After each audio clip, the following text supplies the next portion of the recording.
Real excited to have my next guest back on the Sports Card Shop guest line. We've had him on before. I got to meet him a few months back in person at the National in Cleveland. And he's the CEO of Mantel, Mr. Evan Parker. And you're approaching almost a year into that Almost a year. venture. So we're definitely going to, you got some new stuff just out and stuff coming on the horizon. We're definitely going to talk about that. Let's. I mentioned the national, Evan. Let's kind of start there. I asked you before we record. I wasn't sure how many you've been to. It was your third one. I think it was my fifth or sixth. That COVID cancellation kind of screwed up my count. But somewhere in that first time that I've been to Cleveland for any reason, let alone a national, kind of your thoughts, now that we're, 4 months out from it or around that, kind of your thoughts on the event and how it was. Yeah, well, and first of all, John, I appreciate you having me back on. I think that I believe that you were the first podcast that I was on when Mantle originally launched. So you believed in us, gave us exposure before anybody else really was. So I really appreciate that, and it's always fun to catch up. I actually really enjoyed Cleveland. I think once you got into the facility, it was really easy to go to walk around. I mean, I know Rosemont is really cool and it's big and everything, but the different floors and different spaces that people have to go and kind of find things, I always find that makes it a little bit difficult to navigate. Whereas Cleveland was just like a giant open box, and it was pretty easy to go find things and work your way around. It was a pain to get in, the one lane from each direction to the parking lot. Like getting out of that parking lot was probably worse than getting out of a Browns game parking lot just down the street. And then the Wi-Fi didn't work. And for us, considering we have a social media app, Wi-Fi is helpful and important.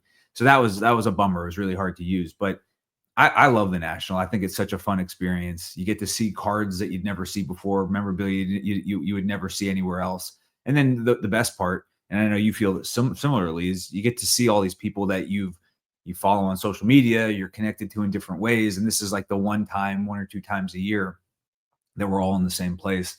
And so from that aspect, it kind of feels like a reunion or something like that. It's always just a lot of fun. Yeah, I call it the Super Bowl, the hobby. Yeah. I love for I know not everyone gets to experience it or gets to go to it. Everyone's in different maybe locales, financial levels, Yeah. and all that. So I try to be sensitive to that. But it's something I'm going to try to do every year. I think I've went to the last five, and the crazy thing, for as long as I've been in the hobby, which is now 40 years, I've only been to five of them. But that's really, the event has become an event on itself. Yeah. Um, a lot of people would tell me, even when 20, 30, it's a bigger card show, and that's great too. But it didn't have the allure, at least to me then, and it's become, what it is today was not what it was 20 years ago, 30 years ago. And that's you could say that about a lot of things, but now it's kind of become sort of, whether you're an entrepreneur, a dealer, collector, you're launching a new venture.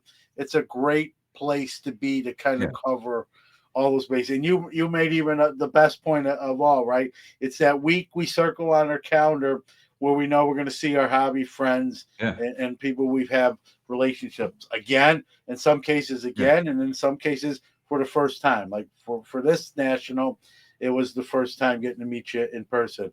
Totally. When we do the next national, it'll be again, and there's something to be said about that, right? It's I've Absolutely. heard people call it like a hobby family reunion, and in a sense, that's a Mhm. good description as well.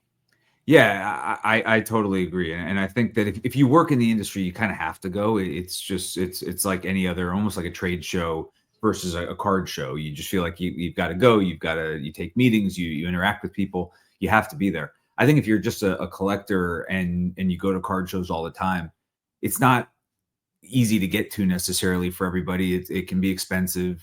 Cleveland, there were no direct flights from where I am in California, so it's not that simple. There aren't always great hotels around. So you're driving in, you got to rent a car or whatever. It can be expensive and it can be a pain. So I don't think people can always go every year, but certainly if you're a collector, you kind of just like earmark it and just say once, I'm going to get to it one time at least and go experience it, because there's just nothing like it. I go to card shows all the time. I know that you do too. And even the best non-national card shows pale in comparison, because you're just not going to see the auction houses, what Golden and Heritage bring out. And you're seeing something that, you know, this year was Babe Ruth, the called shot jersey is there. You see the T206 Wagner. You see, 52 Topps Mickey Mantles are like, walking. There's one at every booth, it feels like. And so to have that experience, it's just tough to get it anywhere else. And I think that the biggest sellers, the biggest brands in the hobby all show up for the national. They bring their best stuff. They make sure that they make a splash. And it's just a lot of fun to be there and see it. I feel like Fanatics Fest did something really similar. Fewer cards. They were a lot more kind of on the experiential side of things. But the big events, it's a lot of fun to go. Yeah, no doubt. And with Mantle, it's you want to get the word out there. What better place, right? Totally. Than the national. Well, you're not going to have that many people from the hobby in the same room at the same time for 5 days, if you will. Right. It's a great opportunity. No matter what you do, you're launching a new website. You're introducing a new product. You're looking for a card to complete a set, or you're a dealer and you're looking to have a good show and move some inventory and generate some funds to buy new inventory. Whatever you're in the hobby for, that's the perfect arena to do it in. It's going to be in Chicago for the next few years here. I know that's generally everyone else's. It's general consensus, like the favorite venue and city to have it in. I like Chicago. I've been there, the last, I think, 3 of them, and I've been to Chicago for other reasons. It's a great city. I don't want to say the problem. The only difference for me is not really drivable. So now we're looking at, like you said, a flight, which will be an added expense rather than driving and that sort of thing. But if that's the worst thing you got to deal with, so be it, right? I wish they came to California. I mean, I know we're going to have the West Coast Card Show, the kind of the rebrand of the Burbank Card Show. And that's the biggest one out here. The Front Row Card Show is pretty prevalent. They've got a bunch of different venues that they operate at. There's an LA Card Show. There's a lot out here, but nothing kind of the size and the scope of the national. And Chicago is pretty much the furthest west that I think it's going to go. And I'm a fairness guy, Evan. I think the West Coast, whether that's California or Seattle, let's say, or Arizona, Las Vegas, I think there should be a national there. I think it's fair, right? Would it be probably an added expense for me? But I'm a fairness guy. I've never been to California, so if there is one, that give me a reason to go there for the first time. And so I believe in fairness. It's nice when it's in Cleveland, Atlantic City, because it's drivable for me. But I think too, hey, how about for someone else? Like, let's try to make it drivable for them. So I would sign up for that. I'm not opposed to it. I think they should try to move it where no matter what time zone you're in per se, that it should be drivable at some point for everybody. And I know it might be logistically impossible, but they should try to do that as much as, and they've had it there before. It's not unprecedented. It's been in Anaheim, and it's been in other, it's been in other locations that it hasn't been in recent years. Baltimore, Atlanta had one before. So I know there's logistics and other things that have to be in place, but I mean, it'd be nice to see it, in different places. I know there's some people would say, John, I want into Chicago every year. It's kind of smack dab in the middle of the map. I get that, but if you live in Chicago, that's great. But if you don't, it's I get it. It's kind of the central location, so it's trying to be fair to everyone. But I like to see it move around to East Coast, Midwest, West Coast, Southwest. Mhm. Texas is a huge epicenter of the Absolutely. hobby, but Yeah. especially in Dallas with all Dallas, those yeah. companies. So I'd like to see, uh, maybe not every year, but try to see it in different locales. So maybe people who can't get to another locale will be able to get to a different one, and so everyone, like you said, can experience that at least once, Yeah. if not more. Yeah, I mean, this might not be a good I almost think there's 2 paths. Either it moves every year somewhere totally different, or you just keep it in the same place and everybody just plans and they just know they're gonna go. So it's more confusing to me to have to remember, are we going to Atlantic City? Are we going to Cleveland? Are we going to, to Chicago? So either like it's Chicago and we're just doing Rosemont forever, or let's move it around like the Super Bowl and every year it's somewhere different. You mix it up, different feel, different types of people can come because there's a lot of people who I know if it were in Dallas or in Vegas or LA or wherever, be a different crew coming for the first time, maybe some different brands there. You'd see different items just because of the different feel. Like Cleveland had a Cleveland feel.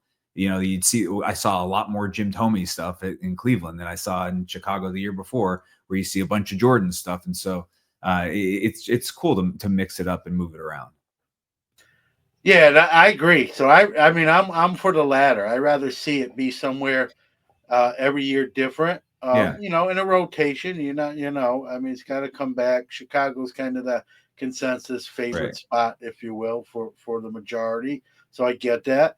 But I'd love to see it go to, including the West Coast, even Yeah, though it would be more of an expense. It's part, it comes with the territory, and you start saving up a little earlier. That's right. all. When you know where it's going to be, and what it entails, and that sort of thing. And then I think more people can experience it.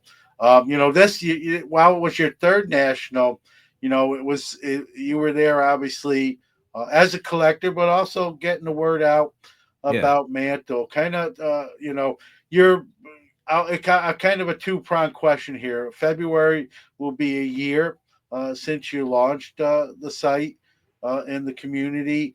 You know, uh, do you like where you're at here, a few months out from that year anniversary? And I know you weren't set up at the national, just like I wasn't set up at the national, but you can still network and do all that. Were you pleased with how the national went from yeah. a Mantle perspective? Yeah, absolutely. So we launched February 13th of this year. Into your question, if we're pleased where we are, I'm like the quintessential sort of personal critic about the stuff that I work on and the stuff that we work on. Like, we've done a lot of stuff I'm incredibly proud of. We've got a really cool community with people who are coming in every day and hanging out with us every day, and we've built some cool features and we've gotten some good buzz around it, and I've met an amazing amount of people through this business. But I know that there's a lot on the in our plans that we don't have out yet, that this isn't perfect. When I go on the app, when I go on the website, I mostly see the issues. I mostly see the things that aren't working the way that we want them to work, or the features that I know, it'd be really cool if we had this or had that. So, the thing that I love when I like forget about the fact that I'm building this is when I can just get in there and talk about the hobby with other collectors. And so you'll see, we have a leaderboard in terms of, from engagement. I comment a lot. I post a lot, and that's partially because I want to, keep the party going and engage with people and make sure that people, feel like that somebody's paying attention, listening to them. Partly because I'm always wanting to test things and make sure that we're getting the right feedback. But a lot of it's because I spend all day working on this thing, and the joy in it is when I get to go in and see something cool that somebody posts, or ask somebody who knows something that I don't know to give me some advice or their opinion, or to tell somebody what I'm doing and and how I collect. And so that part is what I love, and that's exceeded expectations. But I know we've got a lot of work to do.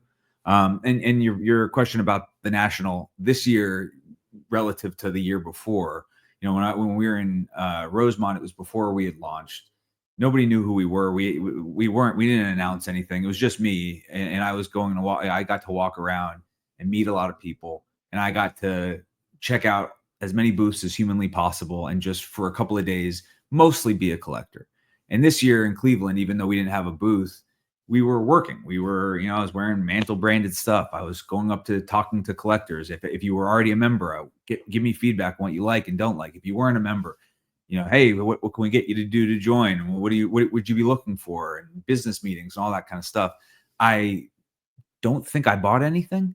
I certainly saw fewer tables than I did the year before. And I can't say I had less fun. It was just a very different experience. One felt like Evan the collector, and the other was Evan the business guy.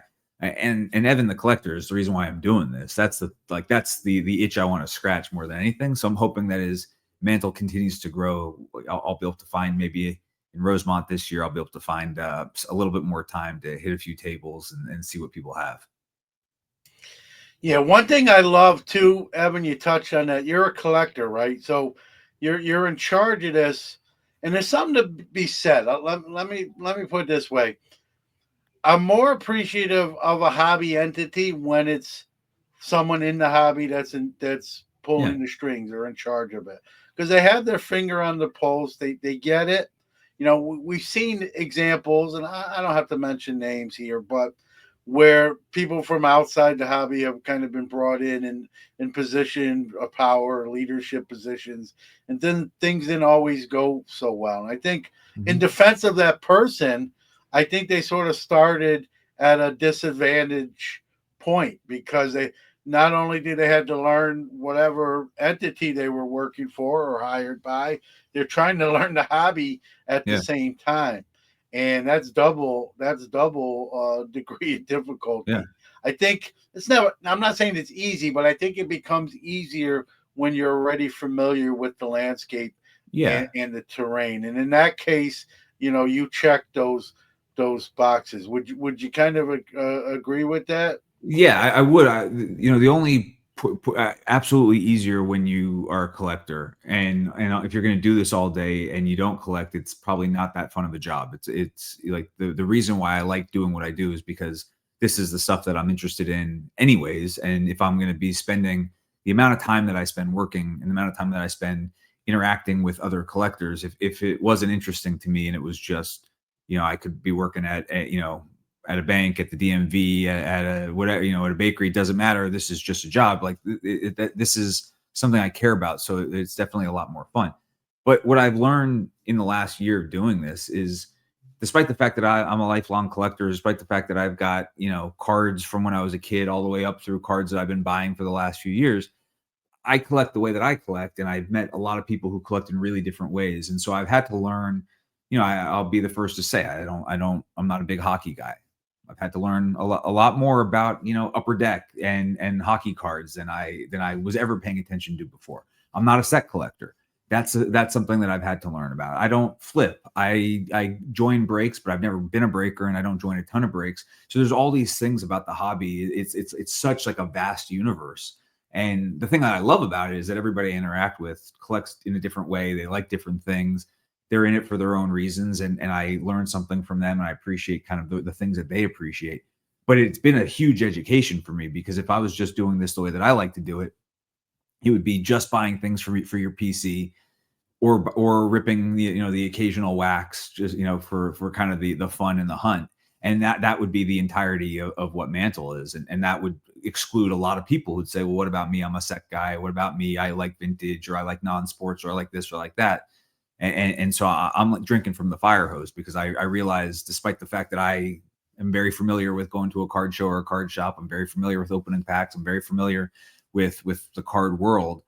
I only still know a fraction of it, despite this being something that I've been passionate about since before Mantle was a kernel of an idea. Yeah, and that's a great point, right? We're all learning. Like, I've been Yeah, doing this a long time. I'm an old guy, and I learn every day. And if I don't learn something in the hobby every day, I just wasn't paying attention that yeah, day. totally. Is what Yeah, that's all about. And the new cycle now, Evan.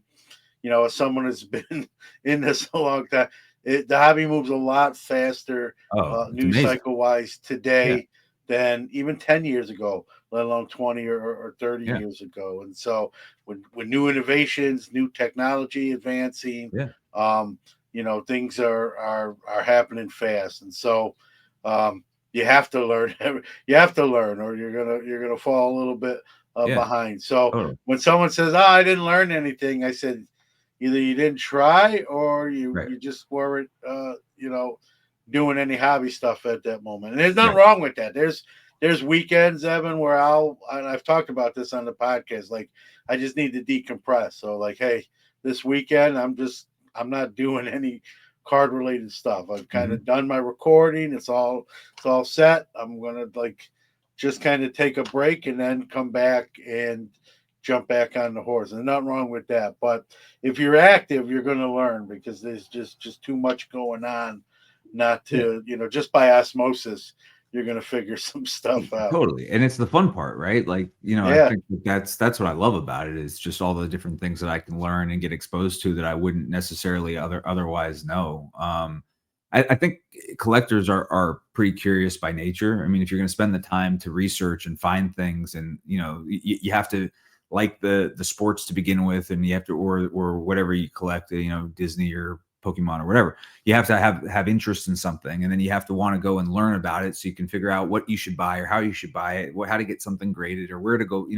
There's so much that you have to know how to do to be an educated collector. And so I think most collectors that I've interacted with are pretty not only knowledgeable but really curious and looking to learn more. And you don't want to be left behind. You don't want, this, as you said, things are happening, things are moving. There's more product being put out today. Even though there are fewer companies probably making product, I think there's probably more product than there's ever been. There are more companies in the space than there ever been, and new entrants, and new podcasts, and new video, and new media outlets. And so, and you think about social media, the amount of stuff that we can consume at any given time around the hobby is immense. And it's hard not to pay attention, not hard not to learn. If you have your eyes open, if you're on X, if you're on Instagram, if you're on Mantle, you're going to see things 100 times a day that you wouldn't have been exposed to even a couple years ago. Yeah, no doubt. Like you said, that's the fun part, right? If you're not, I mean, the hobby's supposed to be an outlet. It's supposed to be fun, kind of take our mind off maybe some of the mundane things, or Yeah. not so great parts of life. So if you're not having fun, kind of reassess, what direction you're in. And that's why I Mhm. always tell, people, sometimes I'll get messages, hey, this is bothering me, or it's kind of rubbing me the wrong way, or this is like, you can change how you collect. You Yeah. can, Right. I've done it. I've done it. I know Mhm. people who've done it. So there's more than one way to collect. And I always say there's no wrong way to hobby, as long as you're not doing anything illegal, and Right. or hurting anybody else. Yeah. So you can always pivot and change and do different things. I've done that in recent years, kind of adding ticket collecting to Mhm. something I haven't done before. Now I dabble in it. Obviously, I have more cards than tickets, but I've started to add some of those to the PC.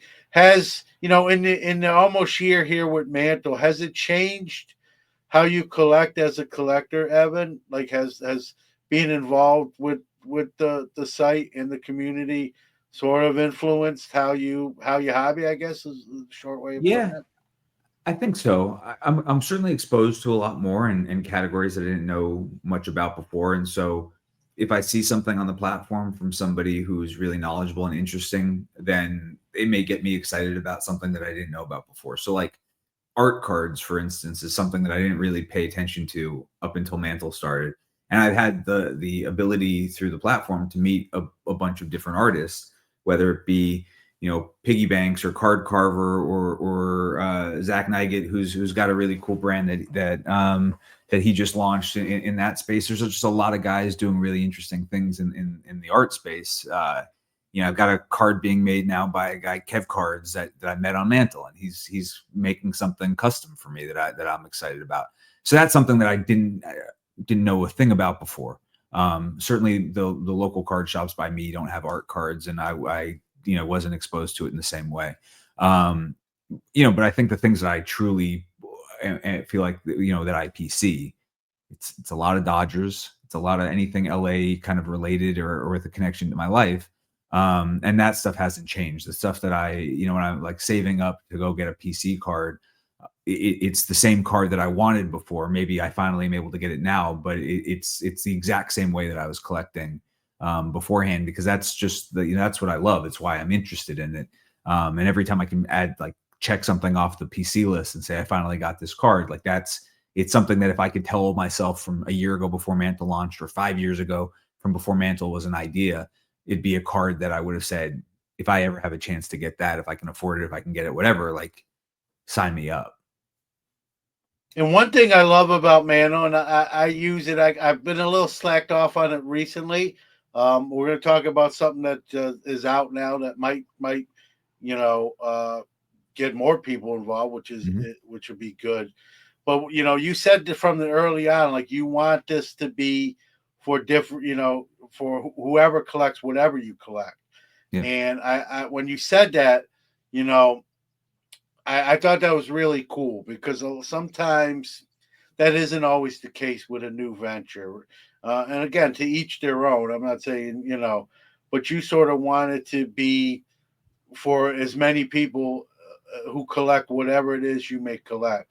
And that's not always the case on a community or sites. And that was right from Jump Street.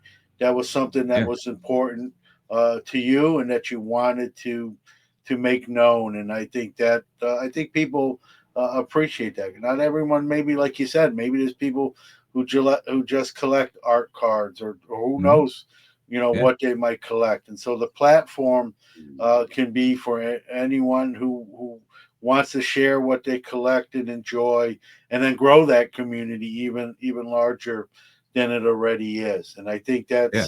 that's important to know. And it's important, it shows you care. You're not just tunnel vision with just one thing, and only trying to appeal to just a certain aspect. We're trying to appeal to as many aspects as you can. And I think that just is, highlights kind of what you're about, and how the broadness of the hobby, if you will. I appreciate you saying that. In truth, when we came up with the idea originally and we started playing around with it, Alexis Ohanian, Brett Montgomery, partners in this in the venture, we had talked about the idea, not for the long term, but just to launch. Would it be better to pick one category, one topic, and just be like the best place for it? And then if you get to like critical mass and people are like, you have to be on this for that one thing, then other people start talking and you build it for more and more categories and you kind of grow a little bit like that. And so we had talked, should we just build something, and the only thing that Mantle is for is basketball card collectors? And even we can go even more narrow and just say it's for modern and ultra modern basketball card collectors, and that's the only thing that we're talking about here. And you could argue that had we gone that way, we would have been great at basketball card collectors, and maybe it would have been easier for us to launch, because if you cared about basketball cards, you would have felt like you had to be there, and then little by little we could have grown. But the funny thing is, when we decided not to do that, we are like, all right, that's too narrow, and you can't expect somebody to only be, for the most part, everybody who I know who collects basketball also has some baseball or football or tickets or memorabilia or something totally different. And so you're going to tell this person that you can only post about this, but then you got to go somewhere else if you want to post about something else that you love. It just didn't feel right. And the day that we launched, we had people posting about things that I couldn't have expected, I couldn't have predicted. And they found us and they said, you know what, like, this is the thing that I love, or this is the way that I collect. There's a group of guys on the platform that collect early 1900s, late 1800s pirate cards of, like, Blackbeard, the pirate. They collect president cards. And so there's a whole vintage non-sports group. If you had asked me, in February 12th, the day before we launched, do I think that there are people out there who are going to join Mantle who collect cards about pirates? I would have said, I don't. I do. Are there cards about pirates? I didn't even know it was a thing, let alone was I building for it. And so I think that that's been one of the cool things for us to realize, is that we couldn't have predicted the way people were going to use it. We can't know every single category that there are that people collect. When I was walking around with two of the guys on the team, Q and Shane in Cleveland, I met somebody who's a collector of card packs.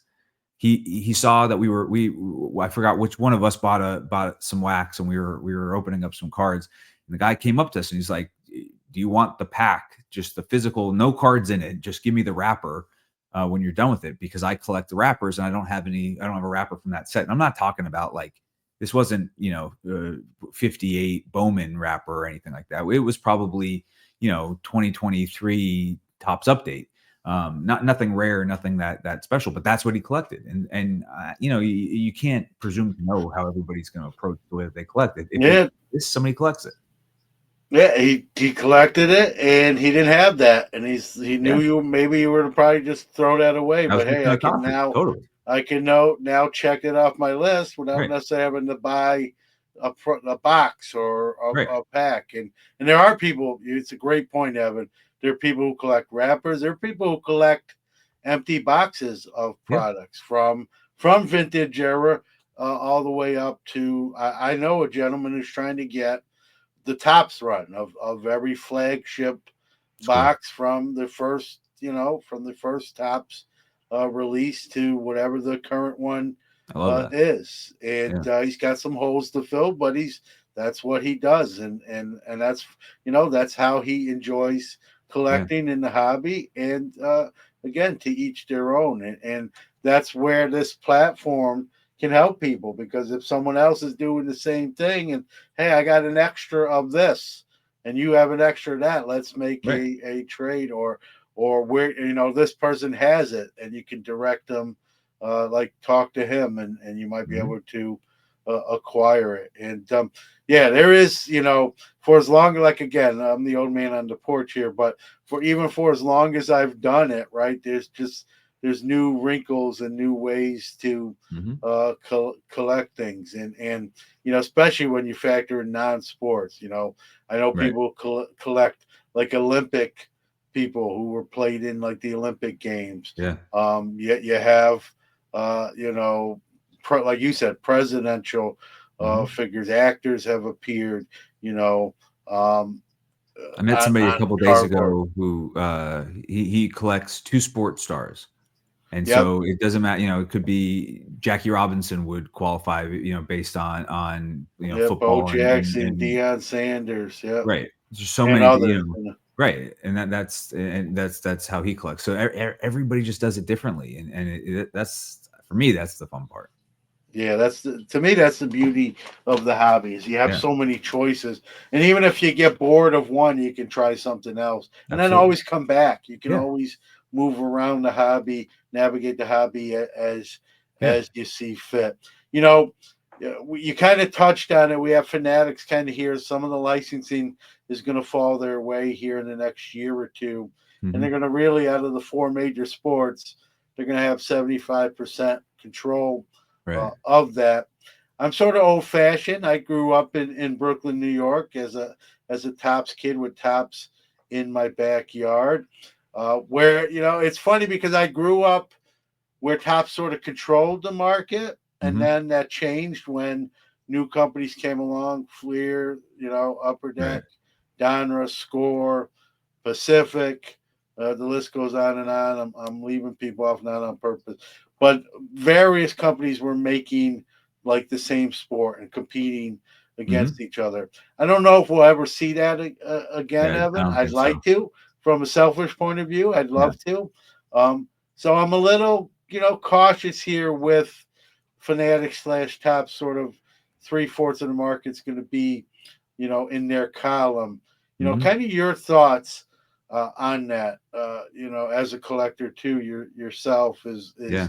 are you, I'm nervous. I don't want to say nervous. I'm not losing sleep, but I've seen kind of, I've seen, where the control is heavy in one company, and then I've seen it where we had numerous companies competing. I like the latter rather than the former, because I think it breeds the most Yeah. competition when you're trying to beat your opponent, or your competitor, if you will, on making the best product for that sport. When you're Yeah. sort of the only game in town, I'm not saying that Fanatics will do this, but there's more of a chance of kind of sitting on your hands, or like, hey, you have to buy our stuff because no one else is making baseball, football, or basketball cards anymore. It's us or no one, as far as licensing goes. So, kind of Yeah. your thoughts on the landscape as it's about to change.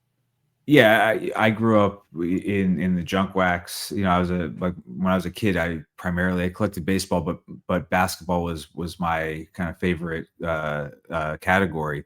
And Upper Deck, Fleer, Flare, Skybox, NBA hoops. Like you know, then I know some of them were owned by the same companies and everything, just different brands. But when I look at my collection from when I was a kid, there's just a lot of variety in the way things looked and in the kind of the way that the cards were put together and the things that you can get from each of them. I thought it was really cool. And you could have your favorites, but it was just interesting to have that many different options. So I think options would be great. I to your point, I don't think that it's going to go back that way. I think there's too much money involved, and the licenses are too expensive. And Fanatics, you know, owns a lot of them now. I'll be happy though when the NBA is with Fanatics because I think as long as Fanatics is going to put out basketball cards, I'd rather them put out licensed ones. And I don't love the current, you know, I didn't buy much of actually I only bought one blaster of this year's Fanatics product for the Tops product for basketball because seeing, you know, Wemby or whomever with a shirt that doesn't have the team name on it to me is just not something that I enjoy nearly as much as when it's a licensed one. So if they're going to be making basketball cards, then I'd like them to have the team logos on there. And I don't think Panini's going to be doing that same sort of thing. So maybe in general, more choice is better for the consumer. But if we don't get choice, then I just want the best possible product. Yeah, and you know, I don't want to crap on them. There's the other side of that coin too, Evan, is we're going to see brands come back, right? Topps Chrome Basketball Sure. is going to come back, like you said, and it will have the logos and the Yep. team names, and it won't be airbrushed and that sort of thing. So we're going to see the return of many products, Finest Basketball and Finest. all Yeah. those, you know, Stadium Club basketball. I'm Mhm. sure you remember Yeah. that. So those things will come back. So I don't want it to be just be slant, you know, in a negative Sure. way. There's going to be pluses and minuses to it. I guess my hope is that you know Fanatics slash Tops does their products right, right? It's like Yeah. any I company. think You they want will. them to do the best job and you know, I think the only way, like you said, after you know, kind of I mentioned that, you know, because I get asked that question all the time, like John, will we ever see multiple companies, multiple brands doing the same sport again, like it has been years ago? And my answer, you know, my honest answer is I don't think so.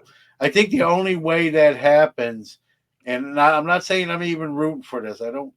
I generally, as someone I consider being a nice human being, I don't like to root against people, especially on the human element when there's humans doing jobs and you don't want them to lose. I think the only way that happens, Evan, is if you know Fanatics starts losing money or the ventures aren't profitable, and then they may consider you know selling licensing or even Mhm. subleasing it, if you will, Yeah. or not. You know, I know their licenses are multi-year, Right. double-digit year, but they could also work out deals where they could, you know, sell that off with you know, the Players Association's blessing and the Mhm. league's blessing if it came to that. I Sure. think that's the only way in the near future that ever happens. I don't expect that, you know, No. gun to head. I'm not predicting that. I'm just saying that's the only way it would happen. I don't expect it. Um, you know, but you know, when they announced it, you know, it was announced as pretty much like a 20-year deal. And as someone who's been married 25 years, I know how long 20 years is. And so I just thought, man, that's just way too long. Why couldn't you've done a 5 or even 10 year, which is still double Yeah. digits? But 20 years is just a long time, It's a long time. especially with a company. I know Fanatics is established, but they're not at the time. They weren't established in In the the card card space. side. Sure. And they hadn't even acquired Tops yet. And I just Mhm. thought, man, that's a long time to hook up with someone Yeah. on paper before you don't even know what they're capable or not capable of. Like I thought maybe, you know, start with a 5 year, and if those 5 years are great, then just like a lot of contracts, you just renew it or Mhm. make it longer. then go to 15 years, and then it is a 20 year. Totally. So that part, again, they don't care what I think, but that part, when I heard it, and being the old fashioned, kid from Brooklyn who grew up with tops in his backyard, that kind of, you know, again, I'll say made me nervous, but that kind of, perked my ears up. Like, that's a long time to lock in with somebody. Yeah. And, so I listen, I want what's best for the hobby, whatever You and that me looks both. like, and so, again, for me to root against the company, it's just not normally my MO, but I am, I guess I'd say I'm cautiously, it depends on the day, but I try to be cautiously optimistic. But I'm sure I have my days where I'm cautiously pessimistic, too. And I just hope when all the smoke clears and the dust settles, that the hobby's in a good place, and where Yeah. people, more people can partake in it than can get Totally. shut out or locked out. That comes with price points and availability and Yep. all that stuff. So we'll see. It's going to be. I think you agree with me. It's going to be an interesting, especially once these licensing fully goes over their way, to see kind of what happens, how they handle it, and what the perception is. Right? Again, I always say on this show, we actually have more power because we have the power of our wallets and Yeah. purses to either buy a product and support a product, or not, if we don't like the direction it's going in. So we don't always, I think, use that all the time, but we have that in our back pocket Yeah. if we so Absolutely. choose. So it's going to be interesting. But let's get back. Let's get back to Mantle. I kind of teased. You got something new. It's just out at the time of us Yeah. recording this. By the time this airs, it'll be out a few weeks. I'm going to download it.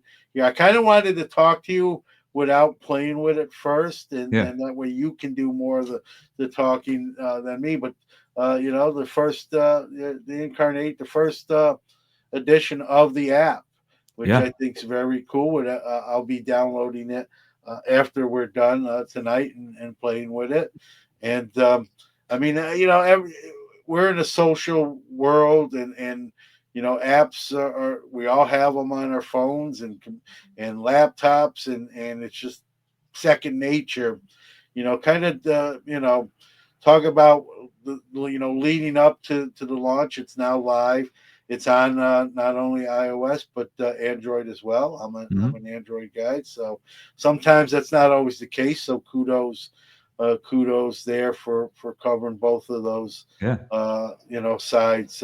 Kind of talk about the process, and was that something like you knew that was always going to be? It's just it wasn't an if, more of a when type of deal.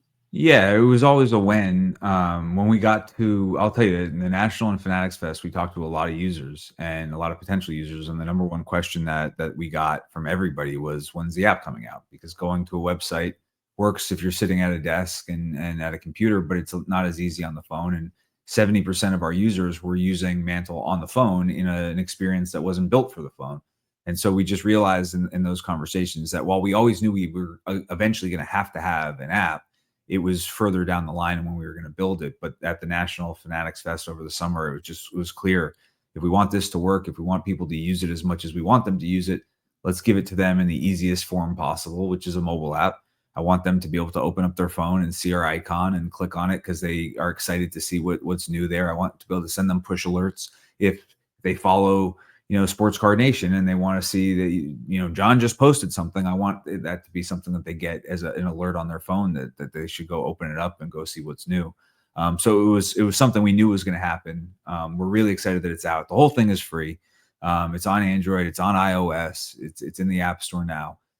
It's brand new. People are trying it out for the first time, giving us feedback. We're finding bugs. We're finding areas to improve. People, were saying to us, And not to yeah, interrupt you, Evan. I just that's any app. That's sure, anytime totally, something first launches, yeah, and any app, or I shouldn't say any. Most apps will have updates and things yeah, added to it, yeah. We and bug expected it. fixes. So We like it, by the yeah. way. So I just We didn't. want, Yeah. yeah. we want to build this with the community. I want your feedback, because your feedback will help me and the team figure out what it is that we want to do or do differently. People were telling us on launch date that they wish that we had the ability to zoom in on pictures. We hadn't built that yet. Well, we're going to have an update, and by the time that people are listening to this, it'll be out that you can zoom in on pictures. And so it's not revolutionary. We're not changing. We're not splitting the atom here, but we're doing our best to make sure that when we hear from people, when we get their feedback, we're moving as quickly as we can to deliver the things that they want. Yeah, no doubt. And as the platform grows, so will the app with it. And you make a great point. I'm more of a phone guy, and I use a laptop. I don't want to make it sound like I don't, but that phone, right, is something we always have in our, whether it's in our hand or in our pocket. Yeah, Even as my day job as a teaching assistant, all of us teachers have a group chat so we can communicate from different rooms, right? I mean, a phone is really an extension of us, even more than a laptop, because while we may carry our laptop in a backpack or a messenger bag, our phone, we don't always take always, that bag. The phone is always 100% of the with time. us. And I know for me, I'm more apt, you know, to use an app rather than do something. If the choice is there between the two, let me put it that way. You and me I'm more both. apt to, yep, to use the app. Yeah, So I think, I'm going to use this tonight, and please. I'll report back to you. But I know it'll make me more active. Something I try to do, because I really do appreciate Mantle and you and what you got going there. But it'll be easier for me to do it via phone than via computer. If It is for me the too. phone I'm much happier and already. yep, the phones are really little, just mini, pocket computers at this Yeah. point, with all the bells and whistles they come out with each incarnation of phones. And Hmm. phones have even replaced, in many cases, video cameras. So That's so true. it's a pocket computer, and I just use it a lot, and as a lot of people do. And I think it's going to be, wonders for the community of Mantle and the platform, and like you said, even yourself. So Yeah. I think this is going to be that next step that, like, pushes the platform forward, and look forward to kind of seeing it grow. I mean, I don't want to give away all the secret sauce. That now that the app's out, obviously there'll be updates to that. Hmm. Anything else kind of maybe on the horizon, or Yeah, we're that you working can share? on what we call groups, just like niche communities within Mantle. So if you were, NBA junk wax, or you were trying to, 72 tops baseball set collector, that will have groups that you can go into to get, sort of like a Facebook group or a Discord server about a specific topic. So we're working on that now, so people can go even deeper with people who share similar interests, and that'll be great to help build niche communities. And we know people are going to trade and transact on the platform, and so we want to build ways for them to be able to do that safely, make sure that they're not going to get scammed, make sure that they're going to have a good experience if they're going to be using our platform for that sort of thing. It's really important to us that Mantle is a positive place, free of trolls and free of scammers, and it's a place that you can go and just know that this is your time to have fun and your time to enjoy your hobby and the things that you love, versus something that causes you stress. Yeah, no doubt. The hobby is supposed to be fun, and kind Hmm. of take a break from that stress that we all usually have to go back to at Right. some point. But it's nice to get away from it, and take our mind off, and that's what the hobbies Yep. about. All right, I sometimes, I don't do this every episode, but I do sometimes will ask a guest what I call the hobby magic wand. It's Yeah. obviously, unfortunately, it's not real. I wish it was a real tangible thing, but like it sounds like, it's a magic wand pertaining to the hobby. You get one wish with it. You can use it in any form. There's no really wrong answer. If you know I'm giving it to Evan Parker. You have the hobby magic wand. What are you doing with it? So I'm gonna not be selfish on this one, even though there are a couple things that I really would like to add to my collection that I would want to use it for. I think you're better than me because I've never really asked myself. I'm always asking everyone else, Yeah. but go ahead. Go. I think if I had the magic wand, I would want to guarantee a hit in every box of wax. It doesn't mean it has to be something like incredibly expensive, but basically get one card or two or three cards max that equal the cost of the product, so that you can guarantee as you walk out of a card show or a card shop that what you have in your hand, if you spend $100 on it, you got at least $100 in value. I guess it's a little bit selfish because I've got really bad luck opening wax. I'm almost guaranteed. I opened Stadium Club last night. I got nothing out of it. Nothing, no parallels, nothing numbered, nothing auto.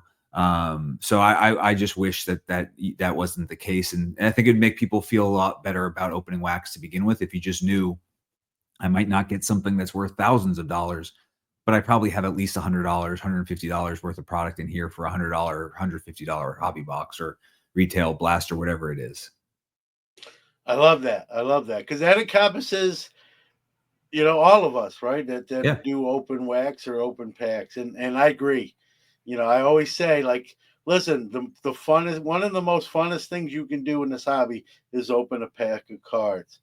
But sometimes, for what these products cost, and yeah, when that smoke and dust settle and clear, and you sometimes scratching your head saying, "Man, I'd like a mulligan there." Not all the right, time, but I think more often than not. Let's put it that yeah, way. And so I love that. If like you said, maybe you're not going to get that four-figure card every time, but you at least will walk away not feeling as disappointed, or you may be very happy, right, right? That hey, like I got a couple cards that definitely worth the box. It was fun rip, and I think positive experiences go a long way absolutely. in the hobby into retaining people. I've had people message me, or I've even directly say, I don't even open wax anymore, John. Like I I know. just buy the cards I Same. want.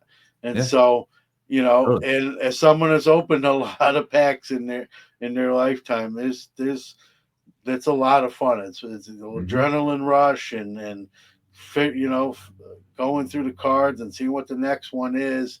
But sometimes when you take it over the head so many times, people shy away from that. And hopefully, I would love that. I think that's a great idea, and I hope Fanatics is listening and trying Yeah, to again, every box is different, and it's random. I get all that, but to make that experience as positive as can be, and that that's the first. I've asked a few people this question. That's the first answer of that kind I got, and I love it. So cool. I think it's important, and I think it's a big, it's would go a long way if that would actually happen. So I like it. And like you said, you weren't selfish with it, and so again, very very cool. Well, Evan, listen, as you approach February will be a year of Mantle. Now the app is live. I'm sure that's going to be huge for you and the platform and everyone using it, myself included. Continued success. But as I always do, I give the guests sort of the final word here.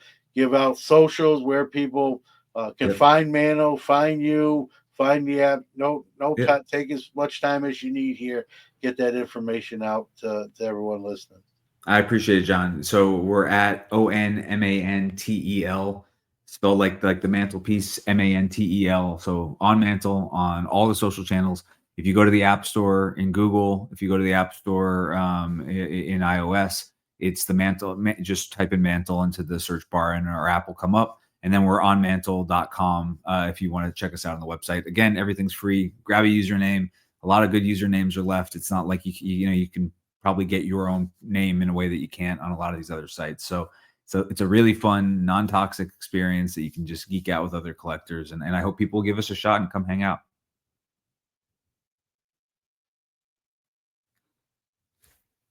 You're on mute, John. Yep. You don't need me telling you this, but I think the app's going to take you right to that next level.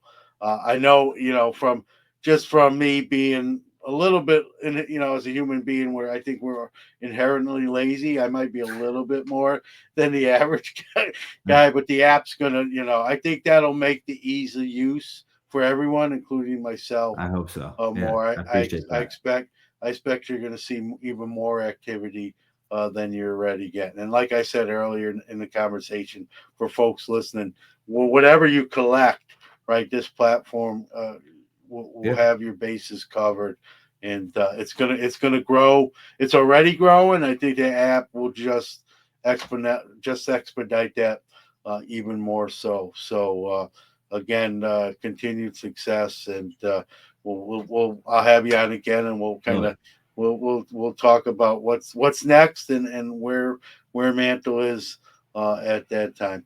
Thanks, Thanks for having Evan. me on, John. It's a lot of fun. Likewise.